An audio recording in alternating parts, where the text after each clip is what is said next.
You know that feeling? You're standing at the grocery store checkout line, holding your breath while the card reader spins. Please don't decline.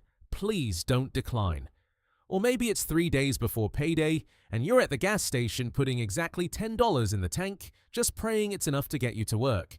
When you're living on that kind of suffocating financial edge, you open YouTube, and what do the finance gurus tell you? They say you need to start an AI side hustle, day trade crypto, and build $1 million empire by this weekend.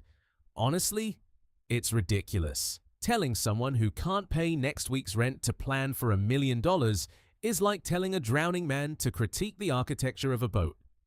I'm Matt, and welcome back to Matt Talks Money. Today, we're not talking about $1 million.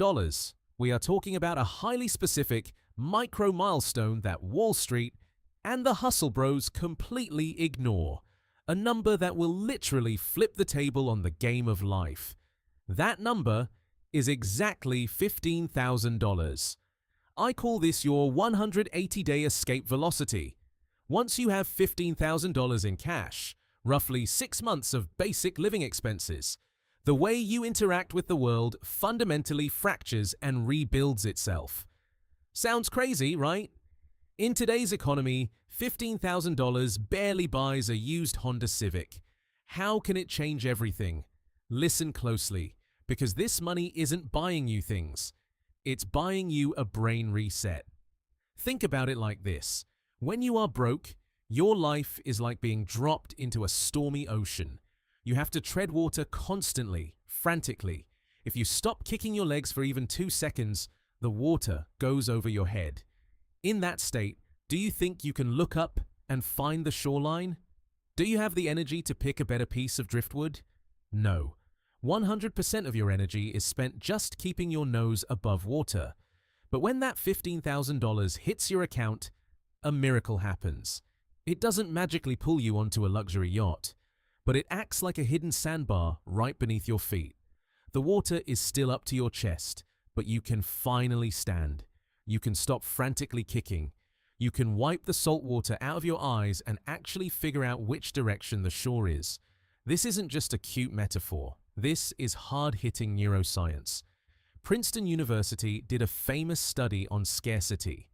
They found that when someone is financially stressed, constantly doing mental math to survive, their brain goes into something called tunnel vision. It's like putting blinders on a horse. You can only see the immediate, terrifying threats right in front of you. The study showed this financial anxiety literally drops your effective IQ by 13 points. That's the equivalent of staying awake all night and trying to take a test. So when you cross that $15,000 threshold, you aren't just getting wealthier. You are literally buying back your baseline IQ and judgment. The blinders come off. You stop asking, how do I survive tomorrow? And you finally start asking, how do I win next year? But here is where the math gets genuinely aggressive.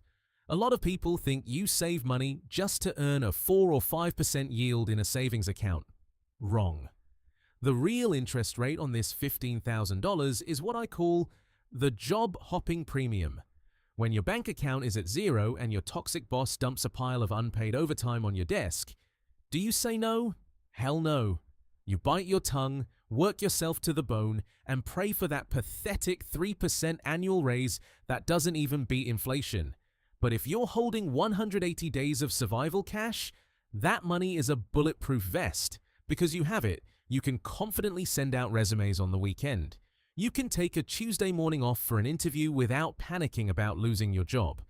Do you know the reality of today's market? A successful job hop brings an average salary bump of 15 to 20%. If you stay put waiting for a 3% raise, it would take you 7 years to match what one brave job change can do. And without that $15,000 safety net, you will never have the guts to take that risk. That $15,000 is your buy-in to play at a higher table. Now, before you get fired up and start saving, I have to warn you about the deadliest trap on this journey. It destroys millions of young people every single year. I call it lifestyle creep, disguised as self-care. When you hustle, bleed, and finally see that $15,000 in your checking account, your brain and every targeted ad on Instagram will whisper to you, "You worked so hard. You deserve to treat yourself. You have money now. Upgrade to the luxury apartment. Finance a nicer car.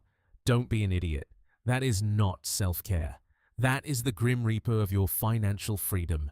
When you take the money that represents your ultimate freedom and lock it into a depreciating piece of metal and a higher monthly rent, guess what? You just threw yourself right back into the stormy ocean. But this time, you tied a heavier lead weight around your neck. Real self-care isn't buying expensive lotions or financing a Tesla. Real self-care is buying yourself a suit of armor. This $15,000 is not for spending, it is a fortress. Live in the cheaper apartment. Drive the older car with the scratch on the door. But know that if your company goes bankrupt tomorrow, you can smile, pack up your cardboard box, and sleep like a baby that night. That deep, soul-level peace of mind is something a Rolex can never give you. So, if you are suffocating over money right now, turn off the get-rich-quick noise. Mute your friends' fancy vacation stories on Instagram.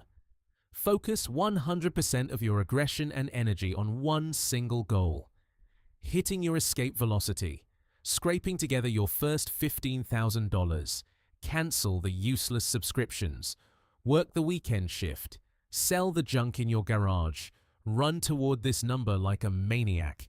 Because I promise you, there will come a day when you stand at that grocery checkout, your card swipes flawlessly, and your heart rate doesn't even spike.